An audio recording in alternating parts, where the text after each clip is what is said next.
ಏನಿಲ್ಲ ಸುಮ್ಮನೆ ಸೆಕ್ಯೂರ್ ಮಾಡಕ್ಕಂತ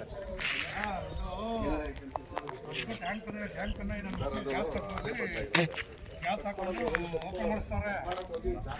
ಅದು ಸ್ವಲ್ಪ ಕಾನ್ಸೆಂಟ್ ಇರ್ತದಲ್ಲ, ಅದೆಲ್ಲ ಬ್ಲಾಸ್ಟ್ ಆಗದೆ ಟ್ಯಾಂಕ್ ತೆಗೆದು ಇವ್ರು ತೆಗೆದು ಅಷ್ಟದ ಆಚೆ ಕಡೆಗೆ.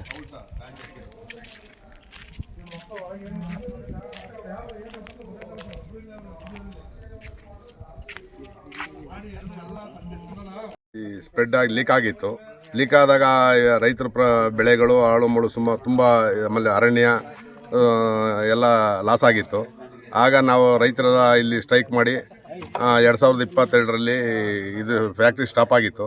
ಸ್ಟಾಪ್ ಆಗಿದ್ದು ತಿರ್ಗಾ ಮಧ್ಯ ಒಂದು ಸಲ ರನ್ ಆಗಿತ್ತು. ತಿರ್ಗಾ ರೈತರು ಇದು ಮಾಡಿ ಸ್ಟ್ರೈಕ್ ಮಾಡಿ ಶಾಸಕರು ಬಂದು ಅದನ್ನು ತಿರ್ಗಾ ಸ್ಥಗಿತಗೊಳಿಸಿದರು.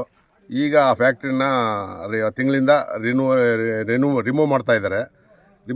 ಈಗ 8:15 ನಮಗೆ ಸೌಂಡು ಬ್ಲಾಸ್ಟ್ ಆದ ಸೌಂಡ್ ಬಂತು. ಆ ಸೌಂಡ್ ಆದಾಗ ಏನು ಸೌಂಡ್ ಇರ್ಬೋದು ಅಂತ ವಿಚಾರಿಸಿದಾಗ ಇಲ್ಲಿ ಏನೋ ಇಲ್ಲ ಅನಾಹುತ ಆಗದೆ ಅಂತ ಗೊತ್ತಾಯಿತು. ಸ್ಥಳಕ್ಕೆ ಬಂದಾಗ ಇಲ್ಲಿ 2 ಬಾಡಿ ಇದೆ, ಜನ ಯಾರೂ ಇರಲಿಲ್ಲ ಇಲ್ಲಿ. ಈಗ ಅಲ್ಲಿ ಆಲ್ರೆಡಿ ಈಗ 2 ಜನ ನಾವು ನೋಡಿದೋ. ನಾವು ನಿಮ್ಮ ಹೆಸರು? ಬಿ ಪ್ರಕಾಶ್ ಅಂತ. ಅವರು ಬಿದಿರಕಟ್ಟೆ. ಎಷ್ಟು ವರ್ಷ ಆಯಿತು ಫ್ಯಾಕ್ಟ್ರಿ ಸ್ಟಾಪ್ ಆಗಿ? 4 ವರ್ಷ ಆಯಿತು. ಅಲ್ಲಿ ಅವಾಗ ಏನಾಗಿತ್ತು? ಹಿಂದೆ ಸ್ಪ್ರೆಡ್ ಆಗಿ ಲೀಕೇಜ್ ಆಗಿತ್ತು ಸಲ್ಫ್ರಿಕ್ ಆಸಿಡ್. ಅದು ಅಪಾರ ಪ್ರಮಾಣದ ಬೆಳೆ ಎಲ್ಲ ಸುಟ್ಟೋಗಿ ಎಲ್ಲ ಭಸ್ಮ ಆಗಿತ್ತು. ನಾವು ರೈತರು ಪ್ರತಿಭಟನೆ ಮೇರೆಗೆ ಅದನ್ನು ಸ್ಟಾಪ್ ಮಾಡಿದ್ರು ಸರ್ಕಾರ. ಈಗ ಬೆಳಿಗ್ಗೆ ಏನು ನಡೀತು ನಿಮ್ಗೆ ಗೊತ್ತಾಯ್ತು ವಿಚಾರ? ನಮ್ಗೆ 8:15 ಸೌಂಡ್ ಬಂತು, ಗೊತ್ತಾಯ್ತು. ನಾವು ಈ ಸೌಂಡ್ ಏನು ಅಂತ ಗೊತ್ತಾದಾಗ ಆಮೇಲೆ ಯಾರೋ ವಿಚಾರ ಹೇಳಿದ್ರು, ಇಲ್ಲಿ ಫ್ಯಾಕ್ಟ್ರಿ ಏನೋ ಅನಾಹುತ ಆಗದೆ ಅಂತ ಹೇಳಿದ್ರು. ಇಲ್ಲಿ ಬಂದು ನೋಡ್ಲಾಗಿ ಇಲ್ಲಿ 2 ಡೆಡ್ ಬಾಡಿ ಇದೆ.